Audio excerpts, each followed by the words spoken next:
Iran युद्ध रुकने के साथ ही शेयर बाजार भागने लगा है। अगर आप अब भी पैसा लेके बैठे ही हुए हैं, नहीं लगा पाए हैं, तो कहां लगाएं, इस पे हम लोग चर्चा कर रहे थे।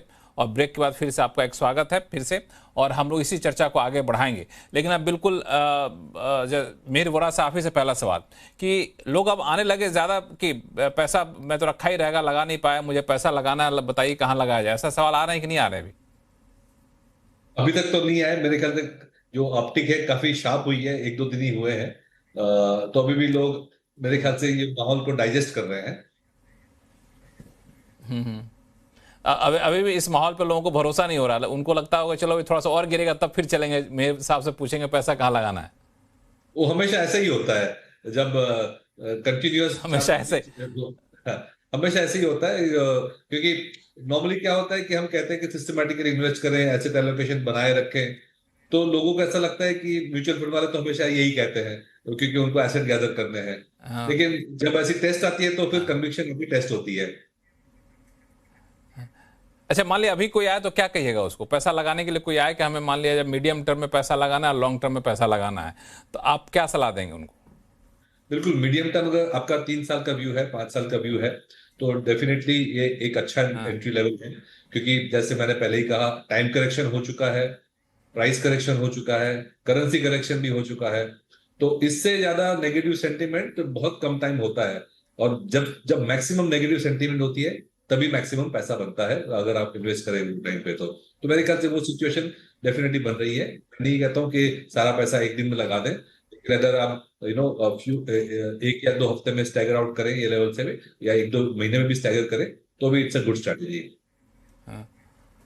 हाँ। इसमें एक चीज और पूछूं, फिर मैं सुनील सर के पास जाऊंगा, आप ही से मेर सर, कि मान ले कोई पैसा ला के एक्स अमाउंट बैठा हुआ है, वो लगाना चाहे लमसम अमाउंट लगाना चाहे म्यूचुअल फंड में, तो अभी क्या करे? वो लमसम डाल दे या फिर 20-20% करके डाले, 25-25% डाले? और डाले तो कहाँ डाले? मिड कैप काफी टूटे हुए थे, अब उठने शुरू हुए। मिड कैप में ज्यादा संभावना दिख रही है, स्मॉल कैप ज्यादा काफी टूट गए थे, अब फिर से उठने शुरू हो गए, उसमें ज्यादा संभावनाएं दिख रही हैं। तो mid cap, small cap, large cap allocation का जो पुराना ट्रेडिशनल फार्मूला था उसी के तहत जाएं, या फिर अपॉर्चुनिटी में कुछ इस फार्मूले में बदलाव करें?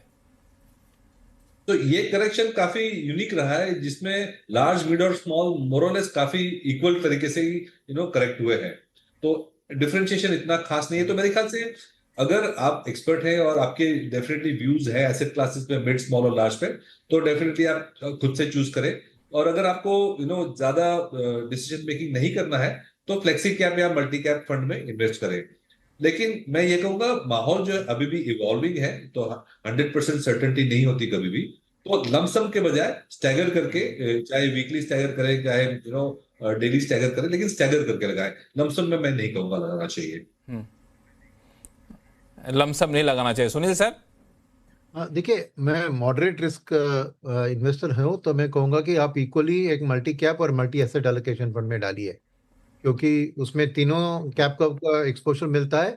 और ज्यादातर मल्टी एसेट थोड़े लार्ज कैप टिल्टेड होते हैं, और उसमें गोल्ड और सिल्वर का भी हिस्सा मिल जाता है। तो इक्वली डिवाइड कीजिए इसमें।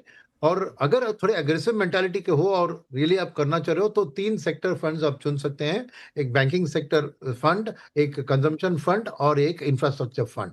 तो ये 3 अगर आप हिस्सा रखेंगे, आउट आउट से 50% in the banking, 25% in consumption, 25 in infra fund, इसमें आप डालेंगे तो अग्रेसिव मेंटालिटी हो तो। और दोनों मॉडरेट और अग्रेसिव लोगों को मैं कहूंगा कि आप स्टैगर्ड तरीके से निवेश कीजिए, लमसम में मत कीजिए।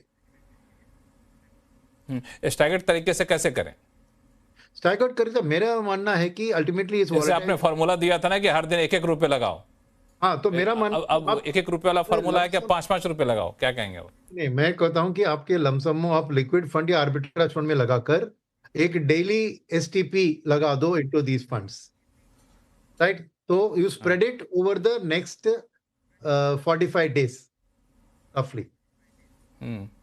आपके जो पैसा है नेक्स्ट 45 days को, तो मान लीजिए 2% पर डे, राइट?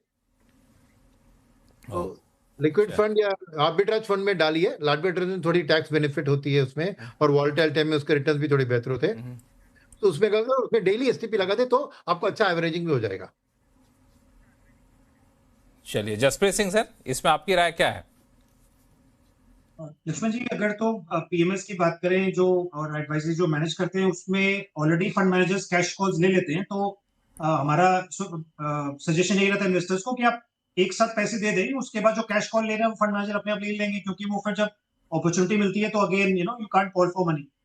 वो एक पॉइंट है। रिटेल निवेशक के लिए 2 से 4 हफ्ता for aggressive investors, staggered investing, and 2 to 4 months for conservative और मॉडरेट इन्वेस्टर, और मे बी 2 to 3 months, क्योंकि होपफुली तब तक काफी कुछ क्लियर आउट हो सकता है। आई थिंक ये इंक्रीमेंटल मनी बोल लीजिए या नया पैसा बोल लीजिए, but again I would say 80% और 80 to 90% of the money, do not put 100% even then, because 10 से 20% की अपॉर्चुनिटीज मिलती है जहाँ पे one can do little in and out and get reasonable money, because पिछले 18 से 20 में देखा गया कि काफी अपॉर्चुनिटीज आई है मार्केट में जहाँ 20-30% बना है, way you can rotate the money and get वही अल्फा भी बना के दिए काफी जगह, इवन दो वो लॉन्ग टर्म में उतना नहीं बना है, तो थोड़ा सा 20% फॉर शॉर्ट टर्म भी रखा जा सकता है, जो अच्छा अल्फा दे देता है at overall level for entire.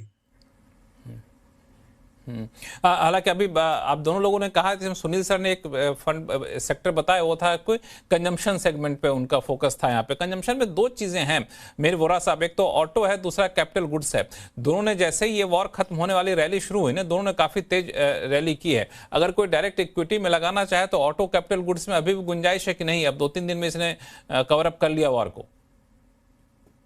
Definitely मेरे ख्याल से, बट वो दोनों के कंपैरिजन में अगर करें तो कैपिटल गुड्स पे मेरा बायस ज्यादा पॉजिटिव है, क्योंकि इसमें मुझे ज्यादा लॉन्ग टर्म की स्टोरी लग रही है।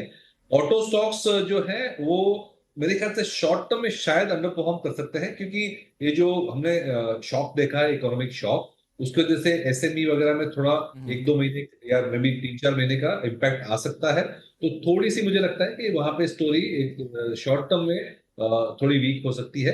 लॉन्ग टर्म में तो ऑफकोर्स तेजी ही है, लेकिन सेक्युलरली देखें तो जो कैपिटल गुड वाला सेगमेंट है वो भी काफी करेक्ट हुआ था, उसमें मेरे ख्याल से रिबाउंड शायद ज्यादा फास्ट हो सकती है। और गवर्नमेंट का भी जो फोकस है पावर डिफेंस वगैरह में, उसकी वजह से भी ये सेक्टर को ज्यादा फायदा हो सकता है in the short term also. हालांकि कैपिटल गुड्स और ऑटो में एक और दिक्कत है, जो एक तो इंपोर्ट कंपोनेंट उनका काफी ज्यादा होता है, तो कॉस्ट जो है बढ़ने की गुंजाइश रहती है, आशंका रहता है, तो वो शायद अगले कुछ क्वार्टर तक दिखे। सुनील सर? हाँ बिल्कुल, देखिए, बट एक तरह से मैं कहूंगा कि मार्च मंथ में ही मैक्सिमम इम्पैक्ट रहेगा, तो इस अर्निंग सीजन में आपको दिख रहेगा कि कितना इम्पैक्ट था, और इसके बाद सिचुएशन और गंभीर होती हुई नहीं दिख रही है ना।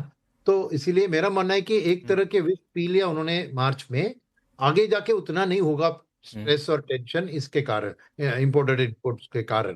तो चीज ऐसी होती है कि क्या वो पास ऑन कर पाएंगे कंज्यूमर्स को इस सेल्स के सीजन में, मार्जिन में इम्पैक्ट रहेगा। एक सवाल और हाँ, एक सवाल और पूछ लूं, क्योंकि शो का समय थोड़ा सा कम है, छोटे छोटे जवाब तीनों से ले लूंगा। कि अर्निंग सीजन शुरू हो चुका है, कितना होपफुल है आप लोग? ये अर्निंग सीजन बाजार को कितना जोश दे पाएगा अगर वॉर फ्रंट पे सब कुछ शांत रहा तो? सुनील सर, आप शुरू करिए। मेरा मानना है कि ये एक्चुअल अर्निंग जो आएगी, मार्केट ने ऑलरेडी उसको फैक्टर कर दिया, कंसेंसस ऑलरेडी गिरा दिया है, तो एक्चुअल अर्निंग्स आएगी तो बेटर देन द एक्सपेक्टेड आएगी, मगर ध्यान मार्केट का गाइडेंस के ऊपर होगा, not on the actual quarterly earnings. Mehar Vora sir? देखिए, अभी तक जो बिजनेस गाइडेंस आई है मार्च क्वार्टर के लिए बैंक्स, एनबीएफसीज, थोड़ी कंजम्पशन कंपनीज की, वो एक्चुअली अच्छी आई है, बेटर देन एक्सपेक्टेड आई है, तो वो एक पॉजिटिव है। लेकिन जैसे सुनील जी ने कहा, ये कम इम्पोर्टेंट है, क्योंकि मार्च में काफी सारी जो उथल पुथल हुई है वॉर को लेके, तो guidance will be more important, तो that I agree with Sunil ji. लेकिन अभी तक के जो गाइडेंस आए हैं वो अच्छे आए हैं। हालांकि मुझे लगता है जसप्रीत जी, गाइडेंस बहुत अच्छे कंपनियां दे पाएंगे, इसकी भी संभावना कम है, क्योंकि ये जो वॉर वाला इंपैक्ट है वो अगले अर्निंग सीजन में दिखेगा। बिल्कुल, वो गाइडेंस तो देंगी अच्छा, और उनको देना भी चाहिए, बट बहुत इंपॉर्टेंट है raw material basket impact, inflationary impact, सब, बिकॉज रिमेंबर अभी वो इम्पैक्ट अभी दिखा नहीं है ऑन ग्राउंड। डीजल प्राइस भी बढ़ेंगे, राइट, गैस प्राइसेस अभी बढ़ रहे हैं धीरे धीरे, एक बार सारा लेट्स से मई में आएंगे तो फिर इन्फ्लेशन ऊपर जाएगा। अभी हम तो 2%, लेस देन 2% इन्फ्लेशन पे, वो हम 4% तक जाएंगे, तो ये सब अभी इवॉल्विंग सिचुएशन है। तो I think more than guidance, मेरा फोकस, हमारा ध्यान ज्यादा मार्जिन प्रेशर पे रहेगा, कितना मार्जिन प्रेशर कम, और इसमें एक और है ऑपरेटिंग डीलेवरेज। किसी की 5 फैक्ट्री है, उसमें से अगर 2 बंद है तो बड़ा डीलेवरेज हो जाएगा, ऑपरेटिंग डीलेवरेज होगा, बिकॉज आपकी फिक्स कॉस्ट बहुत ज्यादा है। तो ये सब चीजें बहुत ध्यान रखनी पड़ेगी गाइडेंस के मामले में, on the production side and on the gross margin side. बिल्कुल आपने सही कहा। दरअसल वॉर भले ही खत्म हो जाए, लेकिन वॉर का इम्पैक्ट अगले कुछ क्वार्टर तक दिखेगा और वो गाइडेंस में भी शायद झलके और मार्केट इसको लेके चलेगा।